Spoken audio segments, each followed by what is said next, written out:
it just the two of us? Maybe. Email. I know that. Were you on the other? Here we go. No, I couldn't. I was going to be really late, so I didn't join. So maybe Got they're it. coming from that. Yeah, I'm gonna email everybody right now. So. Yeah.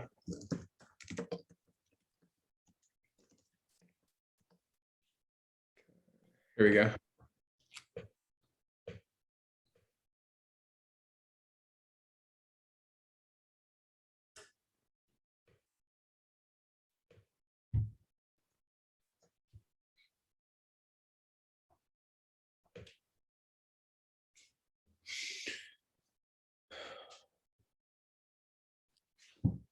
Hey, Eric. Hey, Bailey. I guess. Sorry, we were a minute late getting off of that market watch. I thought about it afterwards. We could have definitely done it a little more efficiently, and I could have just joined that other room. So. No, I think it worked out perfect. Cool. How was the market roundtable? Really good. Cool. I think we're all benefiting with a lot of detail on it, so it's really helpful. I'm gonna. I'll call you a little bit later. I had a different metric that I'm using to kind of gauge demand right now. Are you familiar with Google Trends at all? Mm-hmm. Yeah. So I started looking at trends for search, like overall searches for Austin real estate, Austin realtor, Austin homes for sale, things like that, and just comparing to last year. It's not an exact, it's not an exact science. It's just one more metric you can kind of use to look at how does this year compare with last year? So yeah, cool. Well, we have 14 people here, which is great, and I see a lot of new folks, which is also awesome. I chatted with a lot of the agents who've been with us for a long time, who've consistently closed a lot of deals, and just wanted to chat with them, like, what are your habits that you have built to close a lot of deals? Basically, what do you do? And I started putting together a PowerPoint, which I think you guys will probably appreciate that I didn't do it, because I think that just having a roundtable to start probably makes a lot of sense. But I do want to chat for a second. Are you guys familiar with the concept of a sales funnel? Some people, yeah, some people know. So if you have a second, you're obviously in front of a computer, you can kind of, let me see if I can Google it real quick. And this is all pretty loose, but the sales funnels, it's not an exact science at all. What it is, and here's a definition, it is the visualization of the process that a person goes through whenever they make a purchase, right? And we all need to be aware of that, because we're all, ultimately selling stuff. It's our job is very interesting, because we're salespeople in that we sell real estate, but we don't really sell real estate. I mean, has anybody here ever walked into a house and said, you should buy this particular house because, even if there's a bonus on it, right? I don't think anybody goes in and says, you should buy this house over this house. And so it's a really great thing for us in that we have unlimited inventory, and we can completely agree with our clients and say, no, that's not the right house for you. Very different experience if you're, if you sell Hondas, right? And somebody comes on the lot and they're looking for a Honda Accord or a Toyota Camry, you're going to tell them all the reasons why they need to buy a Honda Accord and not a Toyota Camry, right? But we do sell in that we sell ourselves and we sell our services. So the visualization that I started kind of putting together and quit, and we'll have we'll have a PowerPoint on it. We'll have a PowerPoint over it at some point in time. It talks about like just the different stages of the sales funnel in terms of selling somebody on using you as a realtor, using your services. And the first thing that we have to do is when they call in, right? So they call in, and that's where we talk about speed to lead a lot. And speed to lead is a pass fail. You're either fast or you're not, right? And if you're not fast, you're not going to convert. Just no question about it. You might get lucky here or there, but your conversion is going to be pretty bad. The next part of it is you've got them on the phone, or you're communicating with them somehow, and you are now showing value, right? So whenever you're showing value, that is you're selling your services. Why should they use Bailey as their buyer's agent. Well, they should use Bailey because she's pleasant, she's responsive, she's available, and she's very, very knowledgeable, right? And then she's going to prove all those things to her. Bailey's going to prove all these things to her client, but how? So that's what we're going to focus on right now is once you have somebody on the phone, the first, call it 48 hours, what do you do, right? So Bailey, not to put you on the hot seat, and hopefully you don't say something that doesn't mesh with the other 5 people I talked to. I don't think you will. But what do? You have somebody that calls in, you think they're qualified. What do you talk about? How long do you spend on the phone? And what do you do for the first 48 hours after you guys hang up? Yeah. So after I do my elevator pitch,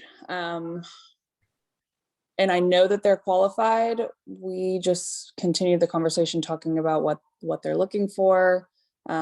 As we're talking about the conversation of what we're looking for, I'm continuing to qualify myself. Put in little tidbits about, oh yeah, this property that I got from my client, I did this or that. And you just, constantly add your value on the conversation. I probably spend no less than 30 minutes on the first phone call, sometimes closer to an hour.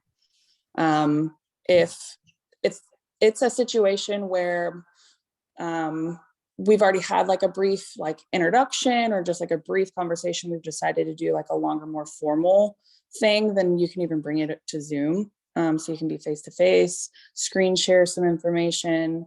And then, after the first conversation, first thing you do is recap email. Again, qualifying yourself, sending over the expert property searches, sending over lender introductions, just bombarding them with as much information as you possibly can. Question for you on the searches that you set up. How much on all these emails? So my takeaway on this, it's a commonality with the other folks that I've spoken with, and we're going to bounce around between, because some people are here, some people are not. So I have some quotes from people, and then we'll ask others.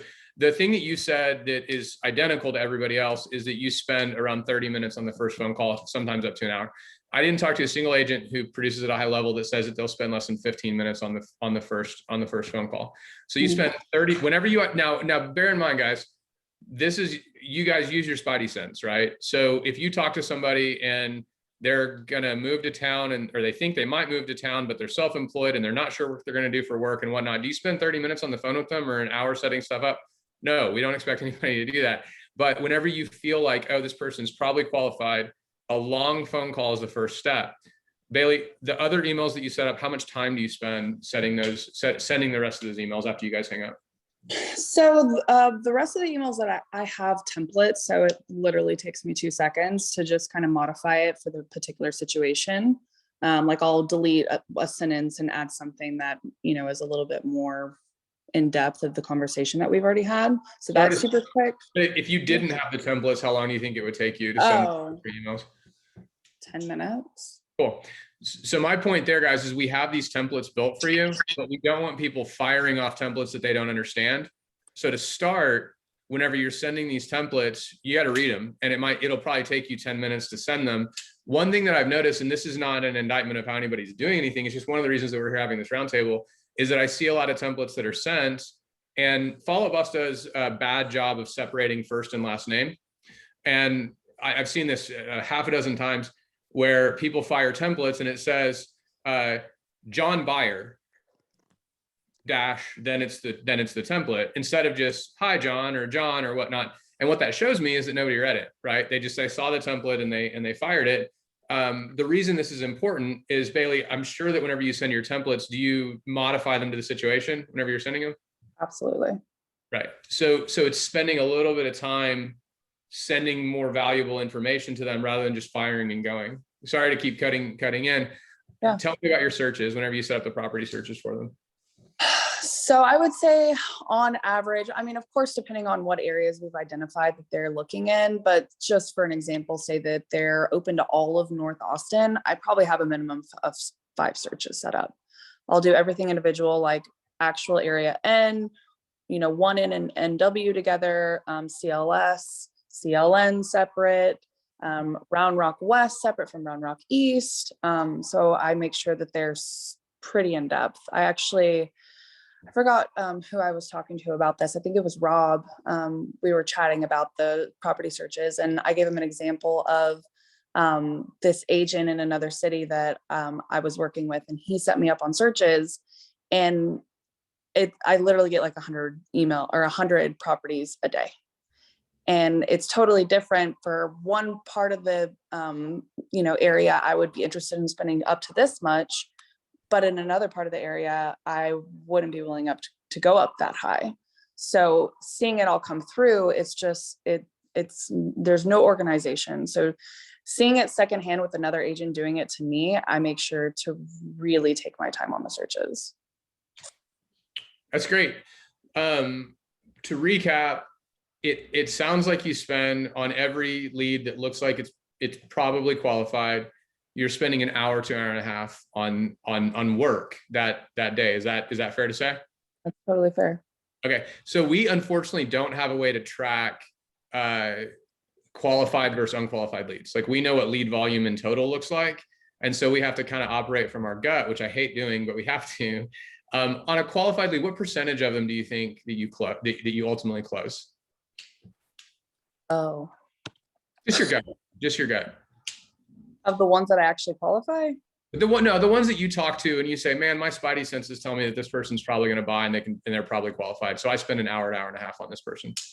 At least 50%. Right. So you're spending, an hour and a half on 50% don't turn into anything. Right. But the follow-up that you automatically create by sending these, like what you've done is by sending all this really valuable information. Let me ask you one more point of question.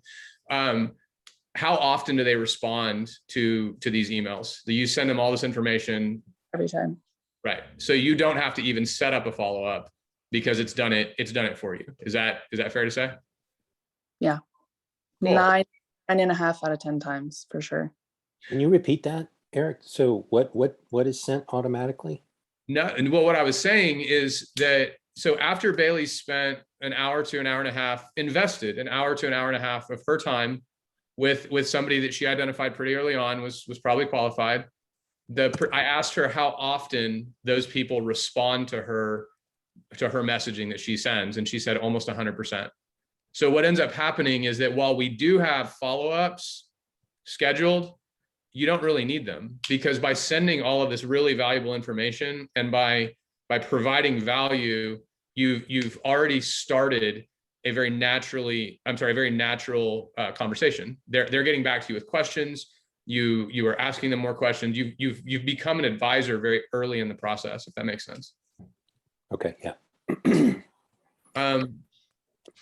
Thank you, Bailey, very, very much. Does anybody have any questions over what Bailey just kind of went over? And we're going to beat a dead horse here, guys, because we're going to ask all the successful agents who are here. And by the way, you're all successful, but all the agents that have a long history, and we're going to keep talking about process, and we're going to find the commonalities. So are there any questions over Bailey's process at all?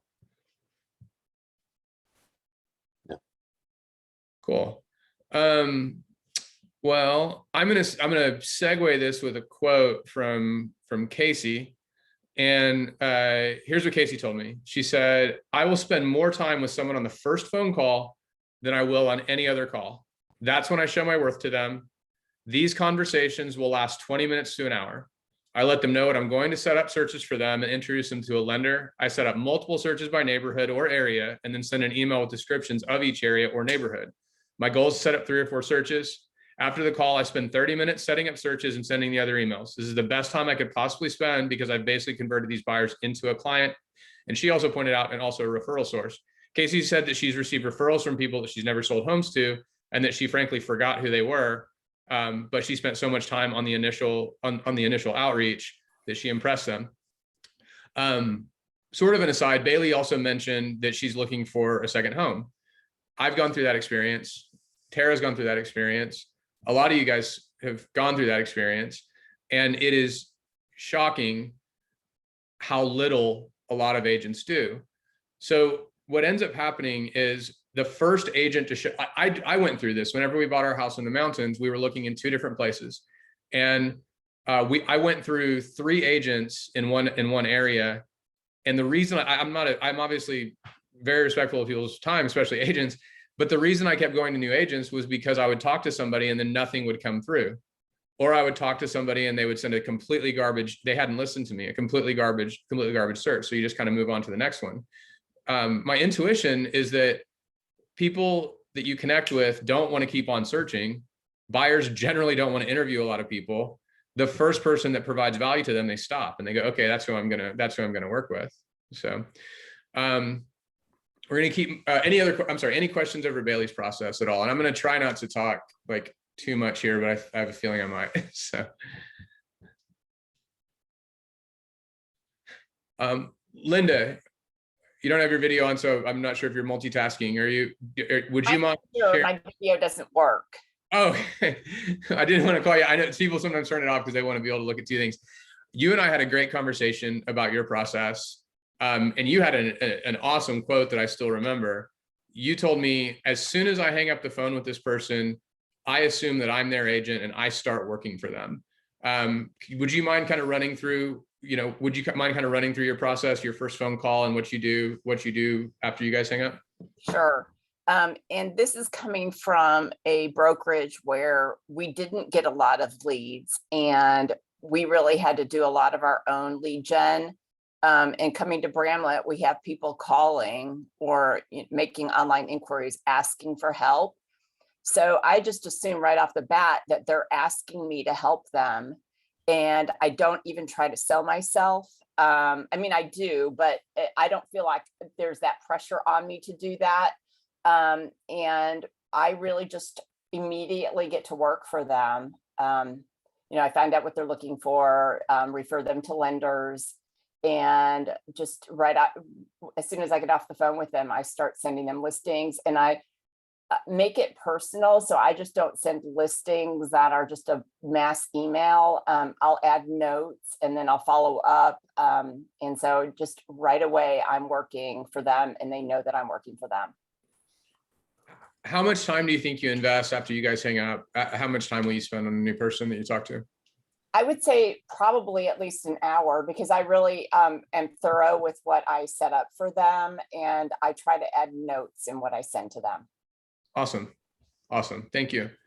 Tara, I know, think way back to buyers and think way back to fielding buyer leads. You came out the gate whenever we first started working buyer leads and just converted everything that came through the door. What was your process like? I think you're on mute. Let me see. There we go. Ask Linda a question. Hang on, we got to trade audio. There. Okay. Off. Craig, your audio is still on. No, this. Single office. We got it. Okay. There we go.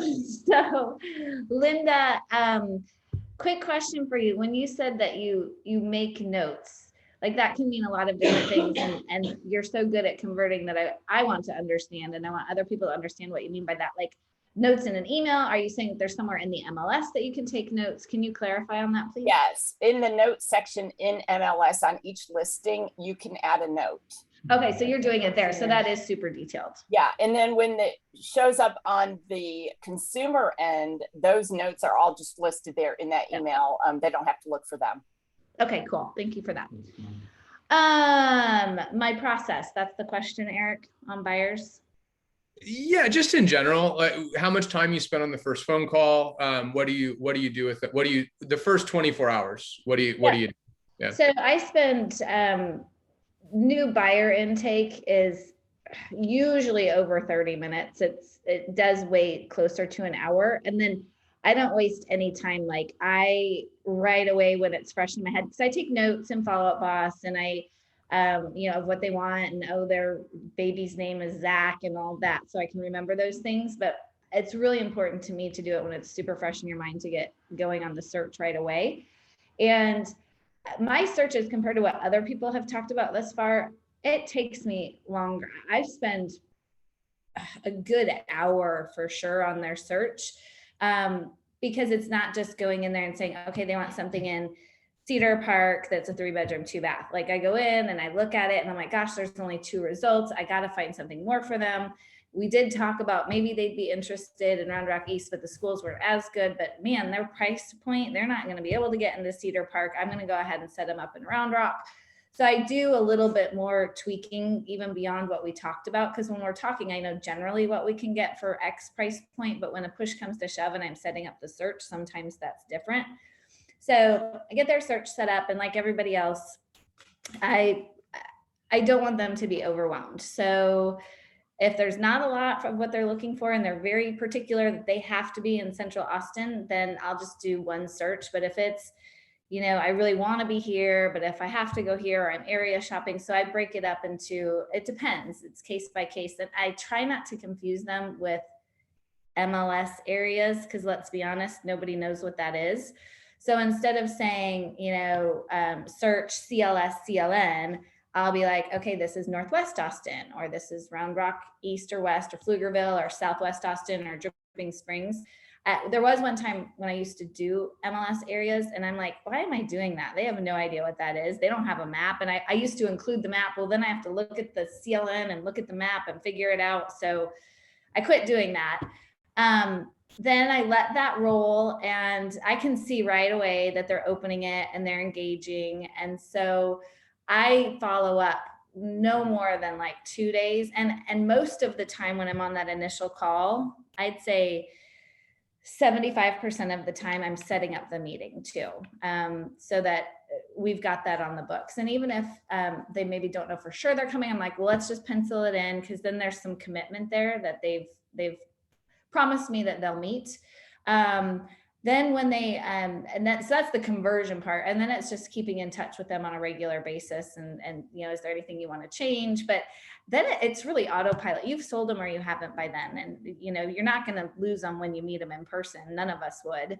And then it's just autopilot till they get here or till we go see something. The other thing is, if they are local, I want to meet them as soon as possible. Like, even if they're not buying for 6 months, I'll say, it's never too early to identify the area. They don't know where they want to be. So let's go ahead and do our area shop now, because then you've got your commitment from them too, even if it's down the road. Thank you. A couple of things that Tara pointed out that I'm sure Linda and Bailey also do, meeting in person. So the way that you look at the client agent relationship solidification, right? Gosh, that's a mouthful. As Tara mentioned, once you've met him in person, you guys are working together. Like there's no question about it. In general, people are good people. I mean, like 90+% of people that you meet are good people, and they're not out to, have you work for free, and they understand that. Whenever you've never spoken with somebody on the phone, you're as far away from converting that person to a client as you possibly can be. Once you've spoken to them on the phone, you're closer. Once you've set up all these awesome searches and sent all this valuable information to them, you're much, much closer. Once you have met them in person, with very, very rare exception, the only way you're not going to sell them a house is if they just choose not to buy. They're your client at that point in time. So you're stepping them through the funnel in terms of who they're choosing to work with. Another thing you mentioned that really stuck out to me is the property searches. So what Tara mentioned, and this is, if I could encourage everybody, if you're not already setting up multiple property searches, just start with that. Like, anytime you talk to somebody, if they want to live within 20 minutes of Apple, set up different searches for them that are, Pflugerville, North Austin, Round Rock West, Round Rock East, Cedar Park, Leander, like something helpful that are named helpfully, like Tara mentioned. But there are times that somebody says, I want to spend $800,000 and I want to be in Allendale. And you go, okay, well, that could possibly happen. So I'm certainly going to set that search up. But guys, also in the interest of presenting you as many options as we possibly can, I'm going to broaden it to all of North Central Austin that's south of 183. Now, I know you said you want to be south of 183. I also, unless it's a hard no, I'd love to present you guys with what's available north of 183 near the new soccer stadium as well. And what you've done is you're presenting them with as many options as possible. And you'll never hear a person say, I don't want to see something that I might possibly like to buy, right? Everybody wants to see that. The side effect of that is that you set up automatic follow-up for yourself. these searches go to work for you, and they do two things. One, they see your name every day, see your face every day. You're sending them something of value, which are listings that they're at least a little bit interested in. And two, you're educating them on the market without having to tell them something. So you can tell somebody all day long, it's going to be very hard for you to find something livable in Allendale for $800,000. But if you set up these searches and they see, oh my gosh, all I've seen are teardowns in that neighborhood. But look, if I go to North Shoal Creek, and maybe that pricing is wrong now, but I go to North Shoal Creek, I can buy something. Wow, if I go over by the new soccer stadium, I've got tons of stuff to choose from. And so the searches start educating them. Does that make sense to everybody? Yes. Tara, thank you very much. Hey, Tara, where are you meeting folks at? I mean, are you just doing like coffee house or? Okay, so I'm going to be transparent. I used to do things differently than I do now, but what worked for me when I first started doing this, and what I would highly encourage, and feeding off of our last Zoom that we had, is I used to do, and I think Philip still does this, a new buyer orientation, if you will. And we would meet in a coffee shop, and I have a buyer's guide, and I would spend an hour I would plan for time, like I'd plan the showings for later, and I would spend an hour with them at the coffee shop going through the entire home buyer's guide, the entire process. And this would be a great point, feeding on our last Zoom, to go over what the terms are going to have to look like in order for them to win a deal. So all of this is behind us now. We're set up to move forward, and we might find a house that day. Like, we're area shopping, but if they see lines at places and the pressure builds, they very well could make an offer that day. So that helped me a ton. And now, truth be told, I don't work with that many buyers. And when I do, I wing it as we're looking at stuff. But I think part of that too is the effect of COVID, that we weren't able to meet with people. And I didn't have people in my car, which is all a weird thing too. But I highly encourage all of you, now that people are more comfortable getting together, to book an appointment at a coffee shop.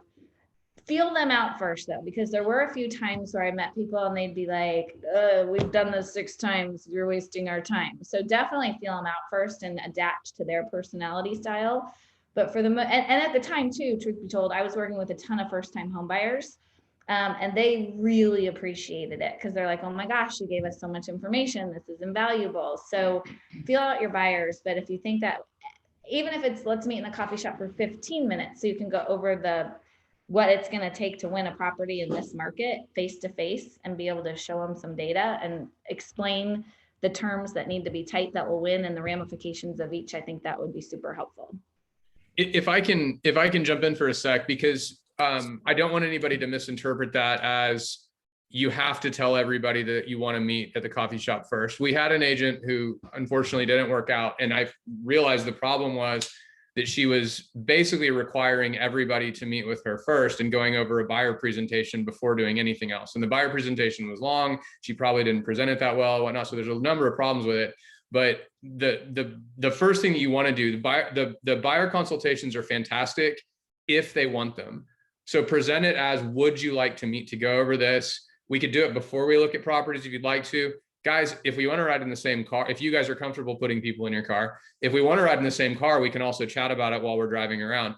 But offer it, see if they would like it. If they would, there you go. There's your first meeting. After you've met with them, you've solidified the relationship. But certainly understand that a lot of buyers just want to see houses. And you want to, guys, you want to give these folks whatever it is that they want, and then you start guiding them after you've solidified the client relationship. Does that make sense? I mean, Tara, I'm sure that you did that intuitively. I just didn't want people to misinterpret it. No, 100% with your follow-up. Absolutely. And it's reading people's personalities for sure. Awesome. Okay. So Ashley is not here, and she told me she's on a walkthrough, but I grabbed a quote from Ashley, and here's what she does. So on the call, I go through a checklist of their timeline, their budget, the areas of town, if they know. I try to get a handle on what they know about Austin in general. From there, I send them my full contact info immediately, and I send them the email templates and set up all of their searches. Just an interjection that whenever these guys are saying that they're sending the email templates, every agent who's sending the templates is personalizing the templates. So the templates will save you 10 minutes, but it doesn't mean that you can just fire and forget. You got to read them. You got to modify them. add something personal and send them. I work hard for everybody, but I can send all these emails in about 15 minutes after we hang up. I make sure to follow up with them weekly until we've established natural communication, at which point the proactive follow-ups are no longer necessary. So very similar process. Patrick, there you are. So Patrick and I chatted and I grabbed a quote from him, but I think it's unnecessary. Patrick, would you mind chatting about what it is that you do whenever you talk to people on the call and then what you do afterwards? Yeah. First of all, I want to just say I feel like I'm learning new things about better ways to follow up just sitting here. So thanks, guys. And so I'm generally on a call for probably about 15 minutes, 15 to 20 minutes is I feel like a good amount of time for the initial call. And then I'll let them know on that call that I'm going to follow up with lender recommendations if they need them. I always send the buyer FAQ template and I send them a follow-up with my direct contact info and reiterating what it is I'm going to do.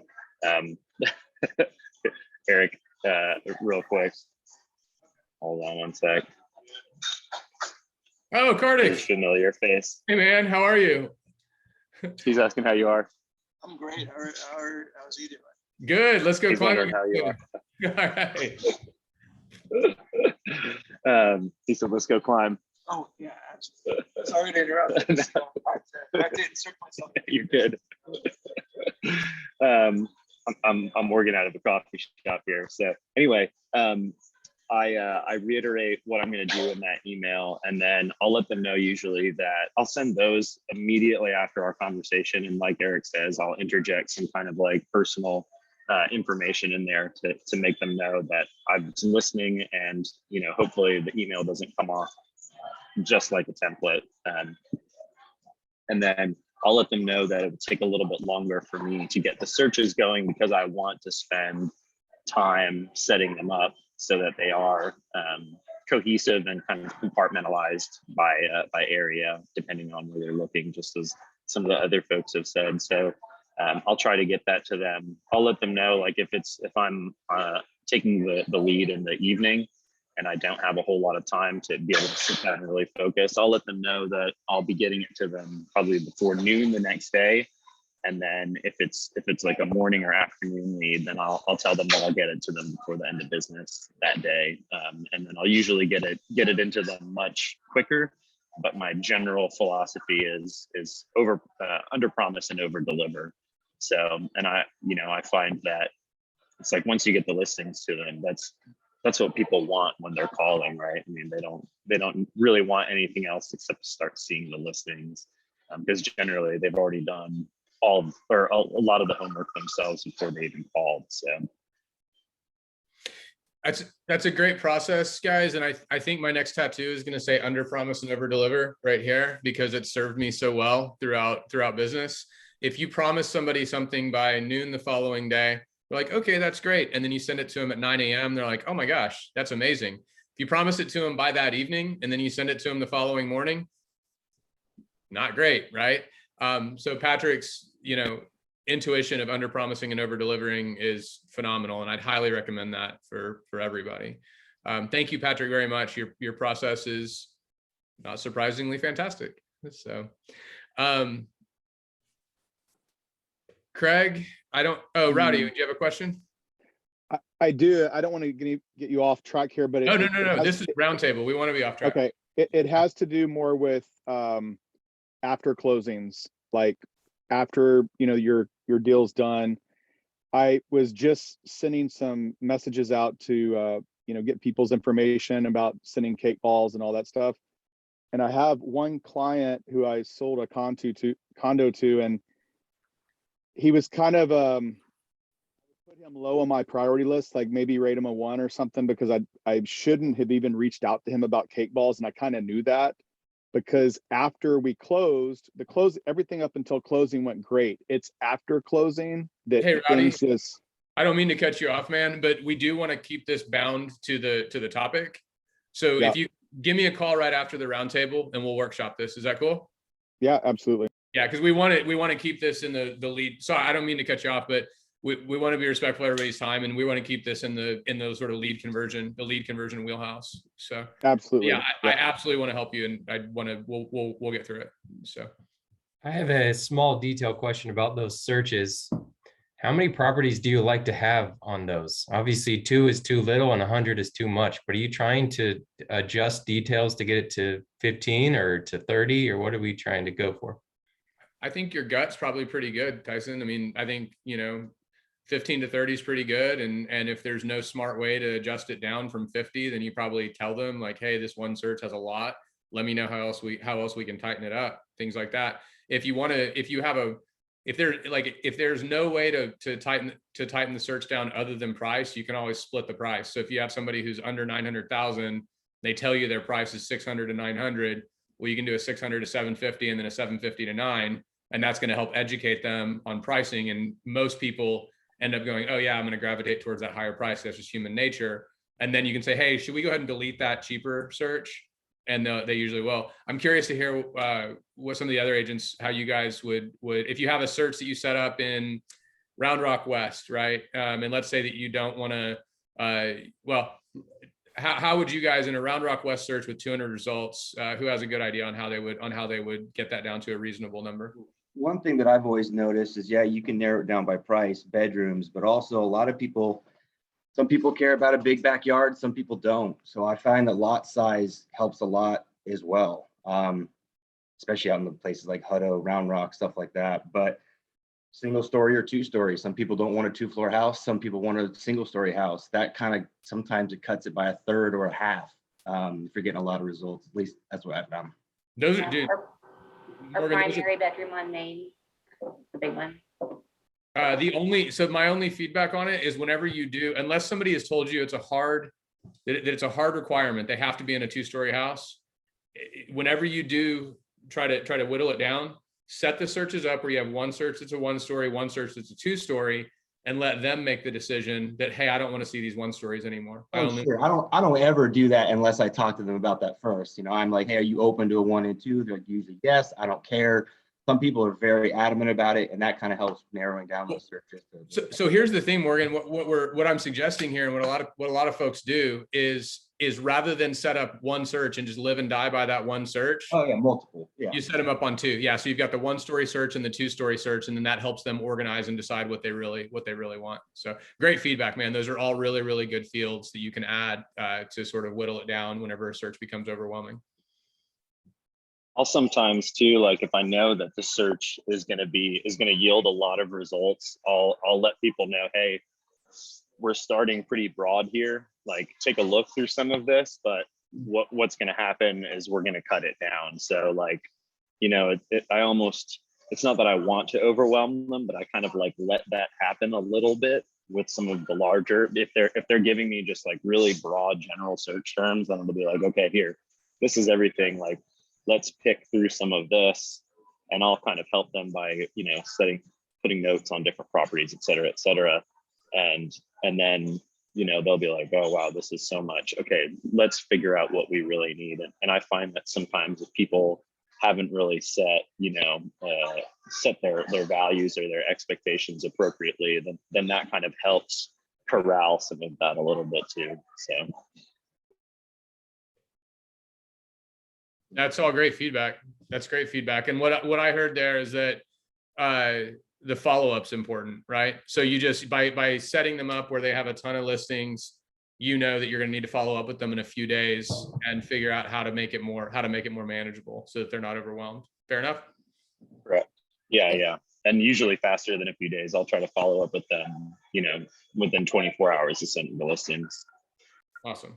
And I'll add to that. I usually ask after I send maybe too many, how can I help to narrow this down? And so that kind of whittles it down a little bit too. And I'm constantly trying to refine it. That's great. And the way they are going to interpret that, Linda, is you're constantly providing value, and you didn't do a set it and forget it and they never heard from you again. You care. And you really care about helping them get the best results. Is that fair? Yes. Awesome.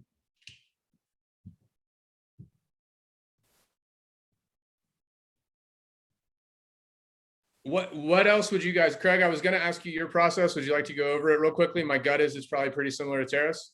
Yeah, it's very similar to all that. I think within the first probably 5 or 10 minutes of a phone call, I think I'm personally trying to find like common ground, or something that I can bond with them, something that I can kind of loop them in on, whether it's kids, location, where they're coming from, any type of common ground that I can establish to really get another aspect of their interest involved, whether it may not even have to do anything with real estate.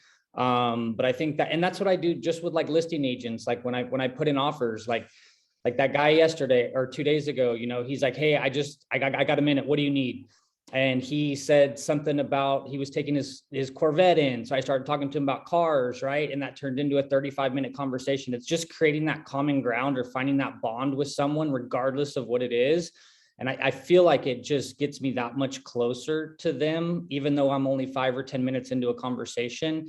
And then, once I've found that, I kind of elaborate, and then I can change subjects, not to make it a 2-hour phone call, right? And then boom, start jumping into, but I feel like that common ground is huge. That's kind of what I use in my arsenal, that I feel helps a ton. Not just like, okay, what do you need? What are you looking for? It's just kind of that preemptive bond, I guess, that I do. And that just goes for everything. And then, yeah, so getting into the search, I spend probably 30 to an hour on the phone, just depending on how many questions they have and kind of feeling them out, depending on whether they're about to feed the baby. And then go in with the searches. I always tell them that I'm going to set the search up fairly broad at first, just because I may not have a good indication. But then I always tell them, let's follow up in 2 days and go over this search. It's real easy for me to modify searches. If there is, I liked your geo searches, Eric, that you mentioned. I've really never done that, setting them up, south of 183, even though it may be in the same MLS area. But I think that would work. For instance, last night, I was setting up a search for some clients, and it was under 632, 2,200 square feet plus, under 650. And I'm in Pflugerville and there's 13 results. And I'm like, this doesn't seem right. Like there should be way more. Round Rock East, there was like 19 results. I'm like, oh my God, we have no inventory under 650. I go to Round Rock West, there's 1.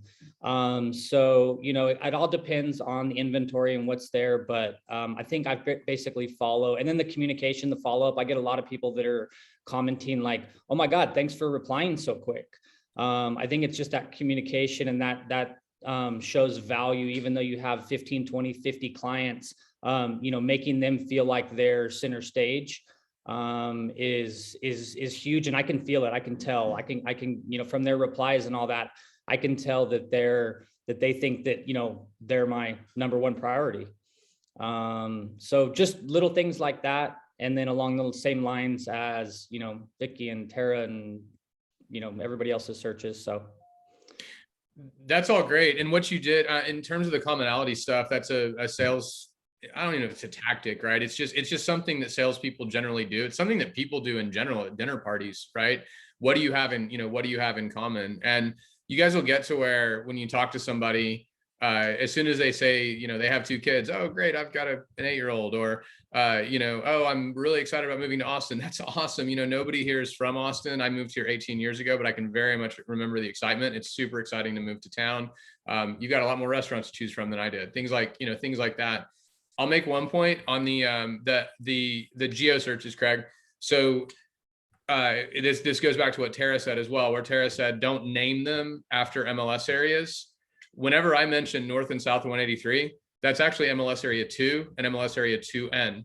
So the MLS areas are really helpful because they instead of zip codes, which is the other way you can do it, which zip codes are not as helpful, the Board of Realtors actually thought about these different areas. And back way years ago, Round Rock used to just be MLS area RR. Georgetown used to just be MLS area GT. And then they changed it to RRW, RRE, GTE, GTW. So whenever you guys set these searches up, if you're leaning on geo, use the MLS areas, but then think, how can I name this in a way that's going to be helpful to them? MLS area RRW, Round Rock West. MLS area RRE, Round Rock East. What about 10S? Well, that's South Austin, that's south of William Cannon. What about 10N? That's South Austin, north of William Cannon, right? So lean on the MLS areas because they are very helpful. The only time you really kind of don't want to use MLS areas is whenever somebody's very strict on a specific school. But if you lean on the MLS areas and then rename them, that's a great way to set up these geos.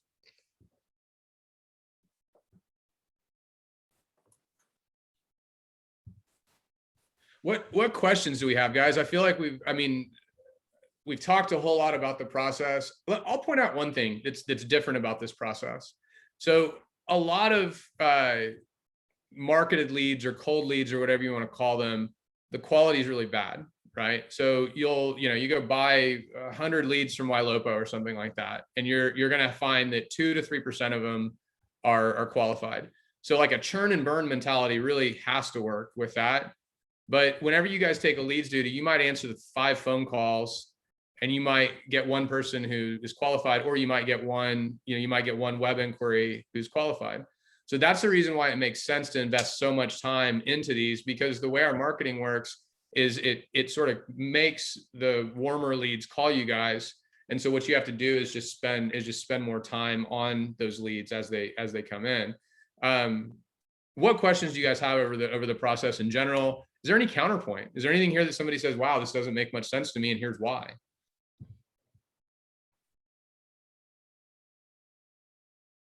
I'll tell you one counterpoint, and it's because I'm looking at Joe right now. Investors, right? Probably doesn't make sense to spend an hour and a half on an investor as soon as you hang up with them, right? You do want to set up searches and whatnot, but the investors kind of have to prove to you that they're, that they're serious.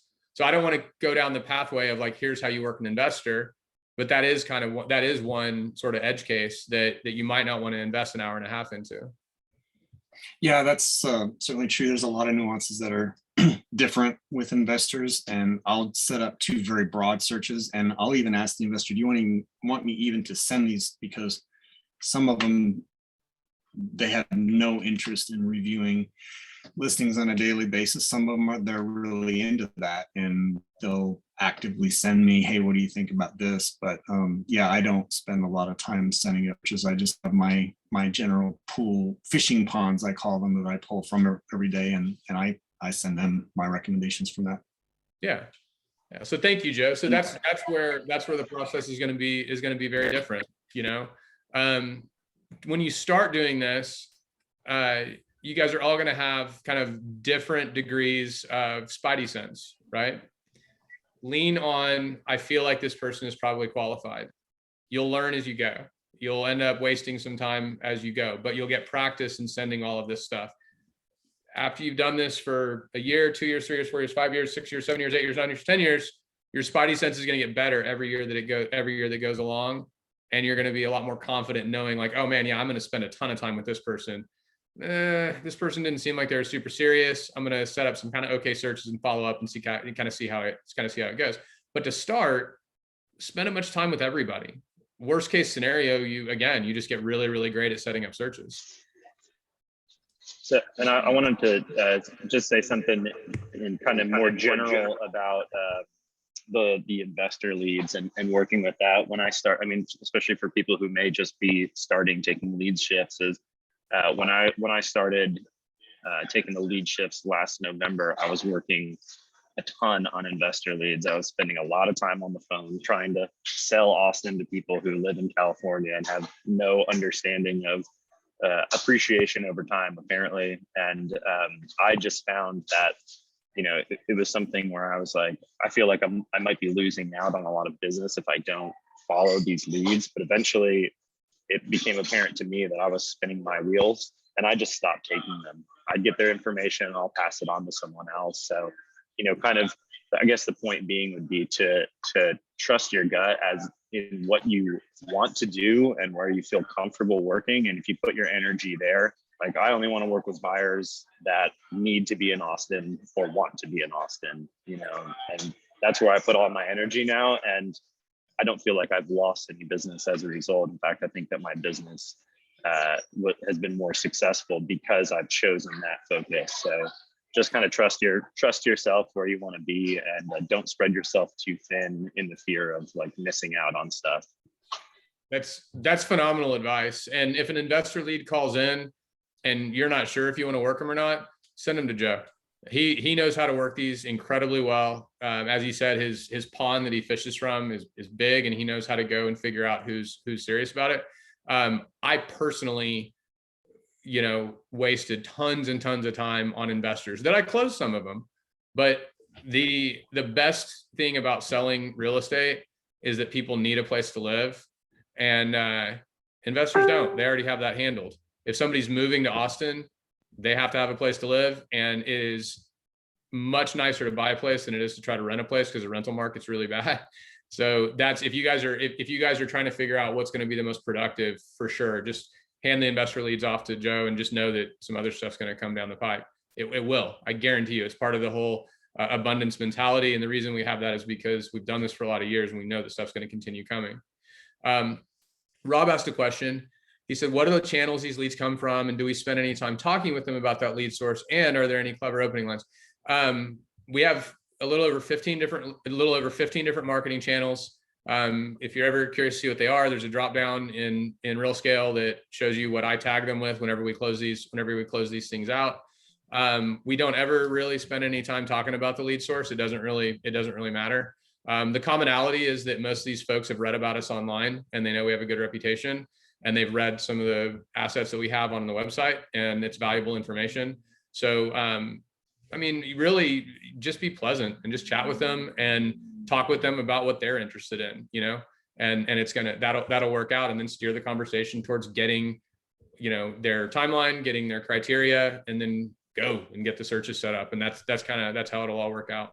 So one thing we haven't touched on yet is the pre-qual, to make sure it's with the spidey sense. If someone's not willing to get pre-qualified, that's a big red flag there. And some people will say, well, I want to shop rates, so I'm going to wait. Well, no, that's fine. Just get pre-qualified by one person. And even, the day we get under contract, we can shop rates, because rates are going to change between now and then anyway. It's a quick 10-minute process. Go to this link. Here's the lenders you can pick from. But it would be a very special scenario that I wouldn't have a pre-qual before going out. And with all the cash offers now, I use spidey sense on that. If someone says they're cash, there are times that I've said I have to have proof of funds before we can go look at homes, and I blame it on the listing agents. I'm like, they don't allow us to go even look at homes unless we provide a pre-qual or proof of funds before even entering the home. So I will say that's excellent advice for somebody with a lot of experience, right? 90% or greater of the people that call in are going to be, they're going to be able to be qualified. And so you'll see, and Tara, I 1,000,000% know that you're using incredibly refined spidey sense when you're talking to these folks. But we're going to have a class. Max Lehman's going to do a class for us about lender red flags, basically. So things you can throw in to ask, oh, cool, where are you working? Oh, well, I don't have a job yet. It's a pretty big red flag. Hey, where are you working? Oh, I work for myself and they're moving from California. Okay, so you're starting a business in Austin. Big red flag, stuff like that. But for the most part, guys, meet somebody in person. Now, the only time I will say, get a sanity check on it, if you have somebody coming to town and you're not sure, your spidey sense is tingling some, and they're coming to town and you're supposed to invest 3 days with them, absolutely, come to us. Let's talk about it. Let's figure out what it looks like. But pre-qual is absolutely important. In the beginning, what I would recommend everybody do is bring that stuff, absolutely float it. Would you like to talk with a lender? And if they give you any resistance, still meet them in person and start pushing on them in person. And call me anytime. If somebody's giving you resistance on a pre-qual, let's talk about details. Let's figure out why. Is it because they really can't get qualified, or is it because they have, they're funny about telling other people about their finances? So I don't want to contradict you, because everything you said is right, but I just want to make sure that people are not saying oh, I have to get a pre-qual before I'm going to meet somebody. So no, I totally get that. And I appreciate your follow-up on it. Thank you. I just wanted to make another general point about kind of establishing trust. I like to deliver some bad news early on. I'll let them know, which is easy in this market, because the bad news is that you're going to have to pay a whole lot more, and it's going to be really competitive, and it's going to move fast, et cetera, et cetera, et cetera. So I'll just give them all the rocky stuff and then say, but here's the good news, you know, and I'll give them the spiel that, you know, that's kind of where I'll introduce my elevator pitch to some degree. But also, I feel like there are so many agents who are just eager to paint a rosy picture and tell people what they want to hear. So if you're kind of upfront about, you know, the dark side of all of this, then people get a sense that you're honest, you know, and it also gives them the sense that you're not just trying to get every single deal, you know, that you want to work with people who are well educated and, you know, ready for the bumps in the road too. So I find that that's been a pretty successful tactic for me.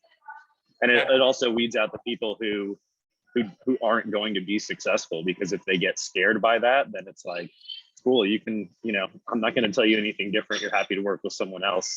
It's going to tell you something different, that you're not going to be successful if you're not willing to accept these things. So.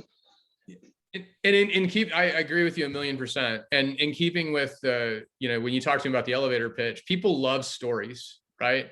Why would anybody go duke it out in this market? What's the win, right? It's painful. Well, the win is that you've bought into 2022 pricing and you're always going to get to live there. I bought my house in 2006 in Northwest Hills, right? Then we moved to Allendale. Now we're moving back to Northwest Hills. But I wouldn't be able to afford to live there unless I had bought at that time, right? We'd be priced out. We'd live somewhere else. And most people here own a house, and that's a pretty relevant story you can tell, is that I bought my house in X year. You know, I feel very lucky that I bought in then, because Austin real estate in general goes up about 9% a year, and you're going to be able to buy in at 2022, and it's going to be painful. I'm going to help you get out of it with as few bumps and bruises as we possibly can.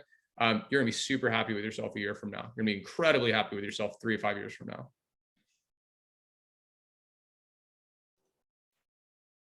Can I offer something up too? Sure. I had a conversation with a lead this past week who, what she thought that she wanted, I knew she wasn't going to be able to get. But instead of telling her that right away on the phone, you know, I like encouraged her and told her she was doing a great job by getting into the market now. And also some insider information, her lease is going to be jacked up 60% at the end of her lease if she renews. So like buyers or tenants are like, oh my gosh, you know, can I buy? And so just try to be really encouraging to her to, you know, that she's making a great decision to get into the market now, and she's going to earn equity. And that's great. And then it was on our second conversation that I said, you know, I took a look. I'm not sure you're going to find exactly what you want. I'm going to do my best, you know. And so then I started educating her. But it was on that first conversation that I just had, you know, created the rapport and encouraged her and followed up super fast, because I didn't want to discourage her and then lose her as a lead. That's phenomenal feedback, Aaron. Thank you very much. And what you're describing is, so everybody's heard of IQ, right? Your intelligence quotient, right? So there's something else called EQ, which is, it's sort of your emotional intelligence. I can guarantee that everybody here has a high EQ. You wouldn't be in sales otherwise, right? So don't look at anything as a hard and fast, like, oh my gosh, I'm going to, you know, hammer these guys and tell them all the bad news up front. Patrick is more than likely, I mean, I know he's not doing that for one, but he understands nuance and understands how to read people.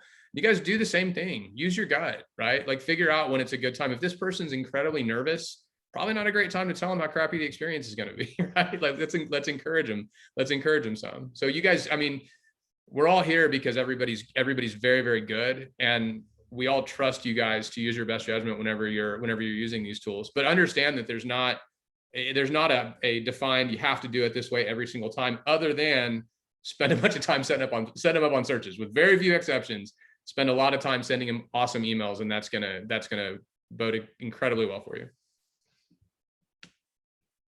Hey, is there a tool that we can, I mean, I know how to set up a basic search. There's probably people that can do it better than me. Are there tools or classes, or should we reach out to ABOR just to like hone in on that, to like be able to do that better? Yeah, so we have some internal documentation that I can send you. And then there is, I actually looked for it the other day, and I couldn't find the class. They used to have a class, it was advanced ML Exchange or Matrix or whatever. that's one of the, if you see a class where ABOR is offering an advanced class on Matrix, go take it. It's great. You'll end up, even if you've been doing it forever, you'll end up with 1 or 2 takeaways whenever you go do that. I took one of those in the past year. They're awesome. I want to go again to get some. They're different every time too. It's not like a textbook. It's like whatever the teacher teaches. They're really good. Yeah, for sure. And they have a bunch of them recorded. If you go to ABOR, you can go to training and find some recorded ones. Awesome.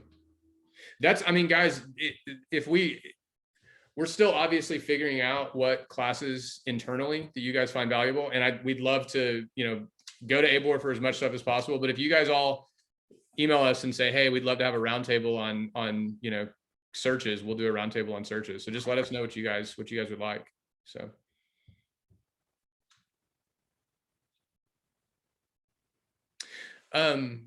We had this booked from 11 to 12. Is there anything else I'll hang out for another, I have to leave in about 10 minutes, but is there anything else you guys would like to discuss? May I ask one quick question? Go ahead. Sure. Okay, so let me ask you this. So, once we had the conversation with a client and we want to go ahead and get those emails out right away, would you say, like, first of all, go with the frequently asked question one, then do right after that, like a searches recap, a recap of the conversation saying that the searches are coming, and then follow up with the searches if you're just kind of being orderly? And I would do the FAQ. I would do the convo recap. Yep. Because what you're doing is you're showing them that, hey, I listened to you and I understand what you would like. And then I would go immediately to the searches, because that convo recap, I think it says, like, I'm going to get you searches by the end of the day. If you under promise and over deliver and send it to them and say you're going to get to by the end of the day, and then you send it within 30 minutes, they're gonna really like that. So if you're really systemizing it, do it that way. Okay. Erin, you were going to say something? Yeah, I have a question about if you have a best practice. I'm learning the hard way that I didn't do this right. So that when a buyer calls in and they're moving here for a new job, and they're obviously, if they know, any buyer would do this. If they know that they're getting moved, they need to move to a new city, they're going to start their search on their own. I'm pretty sure I'm losing this really big buyer to their relocation company. So yeah, so relo company is easy. Okay. And by the way, it's not pleasant.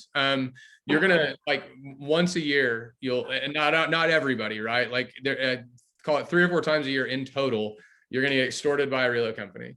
And so what you tell them is, you say, I would absolutely love to work with your relo company. What does that mean? It means you're gonna pay the relo company 37% of the commission. So do the math and see if it makes sense.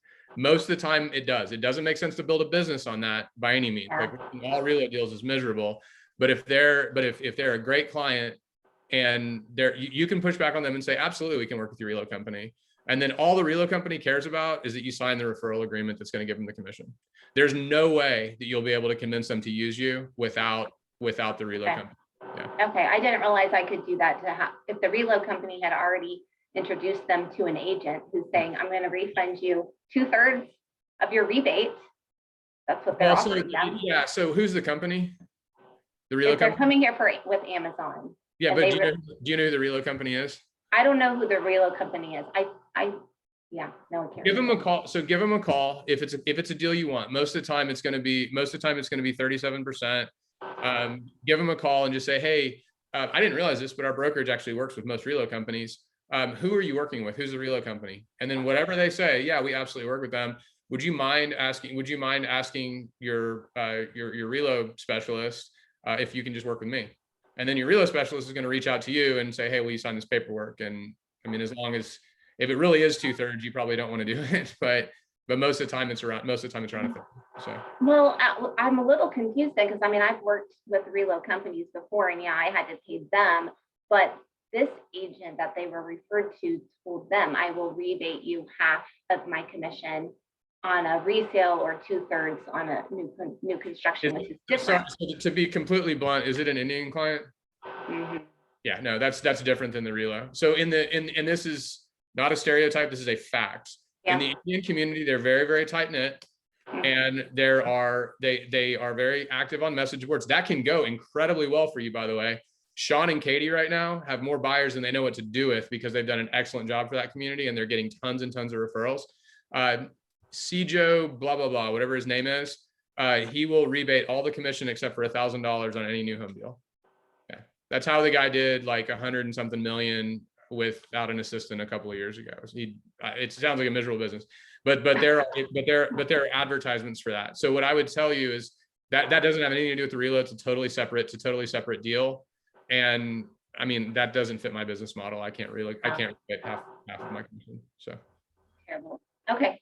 what you can tell them, Aaron, is you can say, if you guys, I mean, I would tell them something like, you know, I'm a full service agent. I'd be more than happy to work with you and your reload company. You're going to find, and here's the thing, this isn't a knock, because some people do want discount agents. And if that's for you, by all means, like, please, I wish you the absolute best. But if you would like full service, please give me a call and I would love to work for you guys. And sometimes it comes back to you. So yeah. So what about then sort of some, like if you have the lead come in and they are moving from another, like how shouldn't we sort of like broach the subject of reload? No, not at all. Like what if it comes up and then you're blindsided? It's blindsided and it's cost of doing business. It's one of those things that if you spend a lot of time trying to filter through that proactively, you're going to have awkward conversations, and it happens so infrequently. Yeah, it pisses you off. I'm so glad to hear that. You're going to have, so this is going to show, like, you know, the market's change. And so I do think that there are more agents that will rebate, way more agents that will rebate now than there were 5 years ago. But trust me, that topic comes up naturally from the buyer very, very early. And if somebody is a jerk and they bring it up at another time, it's another one that doesn't happen all the time. And it's not worth trying to get out in front of that, because you're much better off fielding more calls, getting in more great buyers than you are trying to like, you know, pinch off these things that don't happen super often. Yeah. Okay, that's good to know. Spidey sense too. I mean, you'll get to where you'll see some commonalities in certain buyers and things like that. And maybe you ask a question here or there, things like that. Yeah.